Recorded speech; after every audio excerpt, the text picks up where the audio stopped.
Hi guys, hope you're doing well. So I promised I'm gonna talk about some, you know, let's call it paranormal stuff, although it's not paranormal. It's very normal. And I'm gonna talk about one specific person from um, I don't really know how to say this, but let's say there is evidence for this case, even though, of course, everything can be, false. And I really have to emphasize that. And there always is a skeptic in me with everything I haven't experienced myself. So, just a disclaimer, and I'm just gonna tell you about the case, and then you can make your own conclusion. The thing is that the doctors um, have said that this is what really happened. So, maybe they're all in it as frauds or something. You never know. But let me just tell you about the case, and then you can make your own conclusions. Of course, you can research it. So it's about this woman. Her name is Anita Moorjani. So she's an Indian woman, and you can Google her. She has a YouTube channel. Even you can see she has a book. You can read a book. So, anyways, this woman had lymphoma, so cancer, and they told her that she is gonna die and it's impossible to cure it, and she actually died. And um, then she described what it's like, you know, to, let's say, die, because death is it even a thing? Anyways, she could, it was like one of those near death experiences, as they're called. I usually do not really trust those stories, just because I do think that the brain does have some hallucinations and stuff. So I'm not sure where I stand with near death experiences. However, listen to this one. So she said, she could hear the doctors talking about her, and she could also hear her family in the next room. I mean, see and hear everything, right? She could see everything. So she could see the nurses in another room, and then she could even see her brother in another country. I think he was in India or something. I don't remember. Anyways, he was trying to get on a plane, because they told him that she's dying and he wanted to see her. So she saw him trying to get on a plane, and she could just see everything and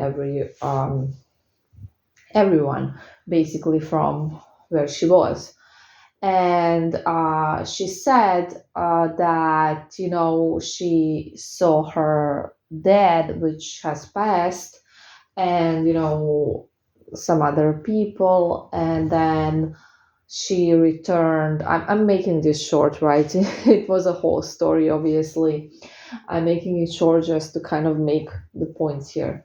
She returned to her body, and the cancer just disappeared. So she was healthy, and she did explain that why she got cancer was because she did not love herself. And she always did things that she thought she has to do because others were doing them, others were kind of telling her to do. And she never really loved herself, or um, she didn't have self-love, basically. And once she realized the whole thing, she realized that she doesn't have to have cancer and that she can just cure it. And she just decided, I don't have cancer anymore, when she returned, or something like that. Not literally like that. I'm just, talking about it. And the cancer disappeared, and the doctors were like running tests, and they were like, it's impossible, it disappeared, we just have to find the cells and blah blah blah. And it turned out that it just disappeared, and this is like really impossible, they said, because even if it would somehow, disappear, it would take 6 months, um, for the cancer cells to go away in total from her body, and they were just gone just like that. So the doctors have confirmed her story, her doctors, right? So unless it's all this big, conspiracy, which I'm not saying is not possible, again, I don't know. It seems really interesting. And she said basically that we are all just consciousness, and that when it's kind of like what I tell you guys, so it resonates with me. So when we come into this world, we are pure, and then our experiences and beliefs and everything makes us do things that we do and makes us react the way we react. And when she passed, she could see the reasoning behind all of her actions, and she could feel empathy and forgiveness for herself, because it was all kind of clear to her why it happened and how it happened. And none of us is bad in reality, or have bad intentions. It's just what happens in our lives that forms us. So she also said that there is like no karma, that after we die, there's just empathy and love, and like we're just this consciousness basically. And all the beliefs and values and the looks and our skin color and our religion, all of this disappears, and the only thing that stays is our consciousness. So it totally, does match with the things that I tell you and with the things I do believe from some things I have experienced that are true. Now, absolutely, I'm not claiming this is 100% true, because I can't really know, and I'm not claiming that this woman is 100% telling the truth, because again, I can't know. But I do think it's nevertheless a really nice message, right? And it's also a way for you to look things from a different perspective, which I always tell you, you really need to switch perspectives, and your life can really change once you switch perspective. So maybe not take everything so personally, maybe not react from our egos, maybe not just connect with our ego so much, maybe detach from the ego, because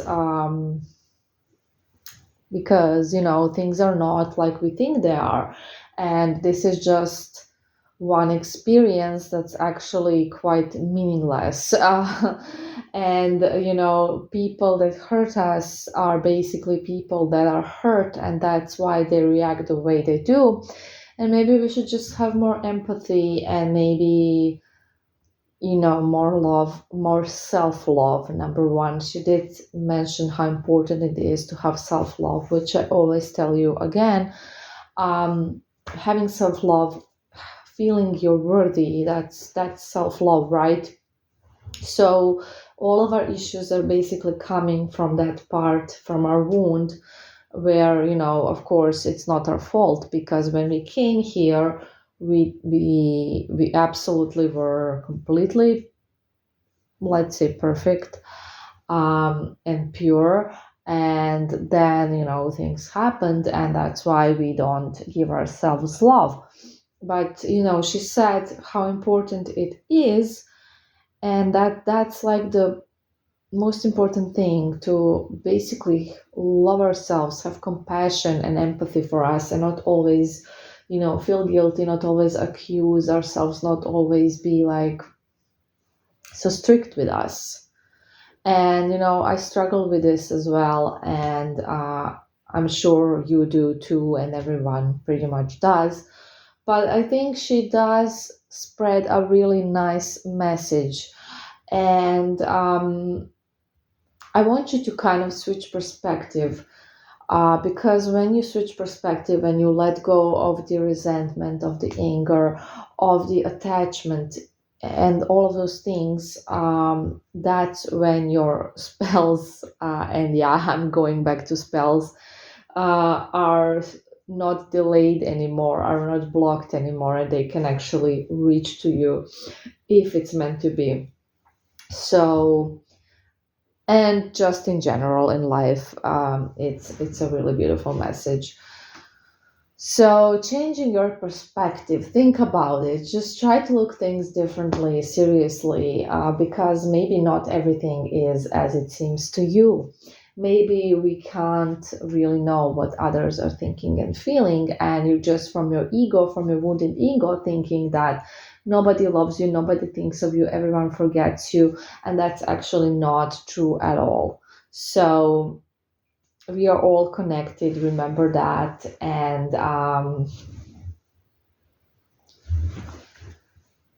it's just so much more than we think, and that we are aware in this mortal life that we are currently having.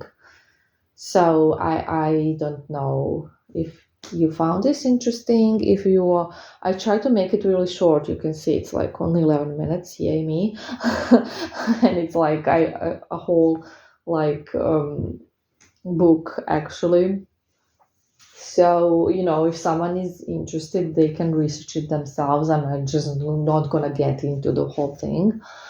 Uh, I do think it makes sense. I think also it's very educational. I think it spreads a good message, if nothing else. And I think that changing the perspective and not looking everything from your ego is extremely important. So, what do you think?